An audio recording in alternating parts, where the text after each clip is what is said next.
একটা channel create করার পরে তোমাদের ম্যাক্সিমাম প্রত্যেকের মনে একটা ডাউট থাকে, আমি যে চ্যানেলটা খুলেছি বা চ্যানেলটা যে ক্রিয়েট করেছি এই চ্যানেলে কি শর্ট ভিডিও, লং ভিডিও সব রকমের কি ভিডিও দিতে পারবো, নাকি আমাকে আলাদা আলাদা চ্যানেল খুলতে হবে আলাদা আলাদা রকমের ভিডিও দেওয়ার জন্য। মানে হচ্ছে যে এটাই যে একটা চ্যানেল খুললাম এখানে আমাকে শর্ট ভিডিও দিতে হবে, আবার আরেকটা চ্যানেল খুললাম সেখানে লং ভিডিও দিতে হবে। সেটা কি আলাদা আলাদা চ্যানেল করে দেওয়া উচিত, নাকি একটা চ্যানেলের মধ্যে আমি শর্ট ভিডিও, লং ভিডিও সব রকমের ভিডিও আমি দিতে পারবো? এই ডাউটটা কিন্তু একটা চ্যানেল খোলার পরে প্রত্যেকের মনেই থাকে। তো এই বিষয় নিয়ে আমাকে অনেকেই কিন্তু প্রশ্ন করেছে, কেননা পার্সোনাল নাম্বার তো আমার দেওয়াই থাকে। অনেকে করেছে, অনেককে বলে বলে বুঝিয়ে দিয়েছে, তো কতজনকে বোঝাবো। তো সেই জন্য ফাইনালি আমি এই ভিডিওটা নিয়ে চলে এলাম তোমাদের সামনে একদম ডিটেলসে ডিসকাস করার জন্য। বুঝতে পেরেছো যে সত্যি কি একটা চ্যানেল খোলার পরে সেই চ্যানেলে শর্ট ভিডিও, লং ভিডিও দেওয়া যাবে নাকি দেওয়া যাবে না, নাকি আলাদা করে ভিডিও দিতে হবে আলাদা চ্যানেল তৈরি করে। সমস্ত ডাউট কিন্তু আজকের এই ভিডিওতে তোমাদের ক্লিয়ার হয়ে যাবে। সেই জন্য বন্ধুরা মনোযোগ সহকারে ভিডিওটাকে দেখবে এবং ইউটিউবার হও চ্যানেলে প্রথমবারের জন্য এলে চ্যানেলটাকে সাবস্ক্রাইব করে দাও, বেল আইকনকে প্রেস করে দাও, আর বন্ধুরা ভিডিওকে লাইক করতে কিন্তু ভুলবে না। লাইক করলে মোটিভেট হয়, ভিডিও বানানোর কিন্তু আগ্রহ বাড়ে।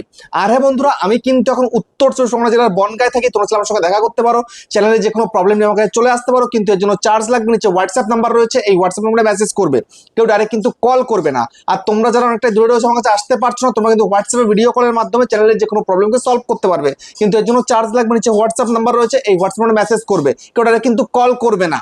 তো এখন আমি তোমাদের সম্পূর্ণ ডাউট ক্লিয়ার করে দেব, একটা চ্যানেলে কি শর্ট ভিডিও, লং ভিডিও দু রকমের কি দিতে পারবে, নাকি তোমাদের আলাদা আলাদা চ্যানেল তৈরি করতে হবে, শর্টসের জন্য একটা আলাদা চ্যানেল, লং এর জন্য একটা আলাদা চ্যানেল, কি করতে হবে। দেখো সত্যি কথা বলতে তোমাকে আগে ডিসাইড করতে হবে তুমি কি শর্ট ভিডিও করবে নাকি লং ভিডিও করবে, নাকি শর্ট লং উভয় প্রকারেরই করবে। যেমন আমি কি করি, আমার এটা হচ্ছে লং চ্যানেল, এখানে কিন্তু শর্ট লং দু রকমেরই কিন্তু আপলোড করি, কিন্তু বেসিক টার্গেট কিন্তু আমার থাকে আমার এটা লং চ্যানেল, লং ভিডিও বেশি আপলোড করব, শর্ট ভিডিও মাঝে সাঝে আপলোড করব।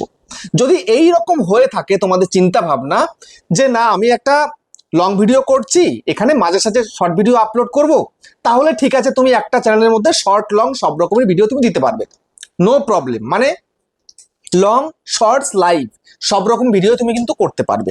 এবার তুমি যদি মনে করে থাকো যে না আমার একটা আলাদা আলাদা করে আইডেন্টিটি করতে চাই, লং চ্যানেলের ক্ষেত্রে একটা আলাদা আইডেন্টিটি তৈরি হবে, তারপরে শর্ট ক্ষেত্রে একটা আলাদা আইডেন্টিটি তৈরি হবে, তাহলে তুমি আলাদা করে চ্যানেল তৈরি করে সেখানে ভিডিও করবে, তাহলেই দেখতে সুন্দর লাগবে।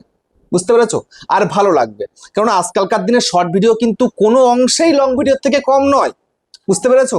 শর্ট ভিডিওতে যেমন আর্নিং করা যায়, লং ভিডিওতেও তেমন আর্নিং করা যায়। লং ভিডিওতে একটু অল্প ভিউসে আর্নিংটা হয়ে যায়, আর শর্ট ভিডিওর ক্ষেত্রে বিশাল ভিউস হলে তখন একটা আর্নিং চোখে দেখা যায়। বুঝতে পেরেছো?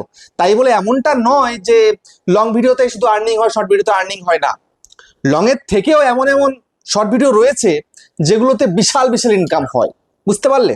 তো সেক্ষেত্রে তুমি যদি মানে ভালো করে মানে একদম পুরো ঝাঁ চকচকে কোয়ালিটিফুল ভিডিও করতে চাও, তাহলে আমি তোমাদেরকে বলবো শর্টসের জন্য একটা চ্যানেল করবে আলাদা, লং এর জন্য একটা চ্যানেল করবে আলাদা। আর যদি তুমি ন্যাচারাল ভাবে কাজ করতে চাও, যে লং ভিডিও করছো সঙ্গে তুমি শর্ট ভিডিও করবে, বা তুমি শর্ট ভিডিও করছো তার সঙ্গে দুই একটা লং ভিডিও করবে, সেক্ষেত্রে একটা চ্যানেলের মধ্যে হয়ে যাবে, কোনো সমস্যা নেই এখানটাতে। বুঝতে পেরেছো? কিন্তু যদি তুমি চাও যে না আমার আলাদা চ্যানেল, আলাদা আইডেন্টিটি হবে, আলাদা ক্যাটাগরির হবে, যেমন লং ভিডিও তুমি একটা ক্যাটাগরিতে কাজ করবে, শর্ট ভিডিওর ক্ষেত্রে আলাদা ক্যাটাগরিতে কাজ করবে, সেক্ষেত্রে তোমাকে আলাদা করে করতেই হবে। একটা চ্যানেলের মধ্যে দুই তিন রকম ক্যাটাগরি তুমি দিতে পারবে না। যেমন আমি আমার এই চ্যানেলটার মধ্যে কি করি, আমি ইউটিউব ট্রিক্সের ওপরে ভিডিও করি, তো সেই ট্রিক্সের ওপরে কিন্তু শর্ট ভিডিও আপলোড করি। আমি কিন্তু এখানে ব্লগ দিচ্ছি না বা এখানে ডান্স দিচ্ছি না। বুঝতে পেরেছো? এটা করলে কিন্তু হবে না। তো সেক্ষেত্রে তুমি যদি মনে করে থাকো যে তুমি একটা ব্লগ চ্যানেল করেছো, ঠিক আছে, তো ব্লগের মধ্যে তুমি ব্লগ তো লং করছো বা মিনি ব্লগ করছো, এখন এখানটায় তুমি ডান্স দিতে পারবে না, ডান্স দিলে খুব একটা ভালো লাগবে না। বুঝতে পেরেছো?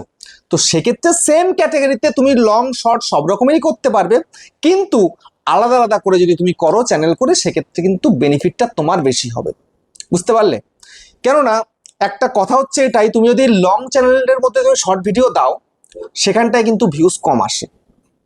আবার তুমি যদি লং ভিডিওর জায়গায় তুমি শর্ট ভিডিও করে যাচ্ছ, এখন তুমি হঠাৎ করে লং ভিডিও দিচ্ছ অনেকদিন পর পরে, সেখানে কিন্তু আবার তোমার লং ভিডিওতে ভিউজটা কম আসবে। বুঝতে পারছো? শর্টসের এবং লং এর কিন্তু অডিয়েন্স আলাদা আলাদা থাকে। বুঝতে পারলে তো? কারণ শর্ট ভিডিও একটা আপলোড করে দিলে, শর্ট ফিডে দিয়ে দিল, ভিডিওতে ভিউজ চলে এলো, তারপর সেই চ্যানেলে তুমি লং ভিডিও আপলোড করলে ভিউজ পাবে না। হতে পারে তুমি 10 মিলিয়ন ভিউজ পেয়ে গেছো, বা তোমার চ্যানেলের মধ্যে 50,000 সাবস্ক্রাইবার হয়ে গেছে একটা শর্ট চ্যানেলে, তুমি যখনই একটা ওখানটাতে লং ভিডিও আপলোড করবে 100, 150, 200, 500, 1000, কোথায় 10 মিলিয়ন শর্ট ভিডিওতে ভিউজ হয়েছিল, সেখানটায় তোমার লং ভিডিওতে ভিউজ হবে 1000টা, তাও হতে কষ্ট হয়ে যাবে। বুঝতে পেরেছো? তো সেক্ষেত্রে আলাদা আলাদা চ্যানেল করে যদি তুমি কাজ করতে পারো প্রফেশনাল ভাবে, তাহলে কিন্তু একটা বেনিফিট তোমার রয়েছেই, কেননা আলাদা আলাদা তোমার আইডেন্টিটি তৈরি হয়ে যাবে। আর তুমি যদি মাঝে সাঝে করতে চাও, তাহলে তুমি একটা চ্যানেলের মধ্যে আপলোড করতে পারো, আবার সেম ক্যাটাগরি সেম নিশের উপরে ভিডিও হতে হবে, তাহলে কোনো প্রবলেম ক্রিয়েট হবে না। বুঝতে পারলে? আশা করি ডাউটটা ক্লিয়ার হলো, কেননা প্রচুর মানুষ আমাকে কমেন্টও করছো, তারপরে অনেকে আমার কাছে মেসেজের মাধ্যমে জানতে চেয়েছো, তো আমি একদম ক্লিয়ার করে দিলাম যে একটা চ্যানেলে তোমাদের শর্টস ভিডিও লং ভিডিও দেওয়া উচিত কি উচিত নয়, আর দিলে তোমাদের কি কোন বেনিফিট হবে না কি তোমাদের লস হবে, সবটা তোমাদেরকে বলে বুঝিয়ে দিলাম। তো ভিডিওটা কেমন হয়েছে কমেন্টে জানিও। আবার দেখা হচ্ছে নেক্সট একটা ধামাকেদার পাওয়ারফুল ভিডিওর সাথে।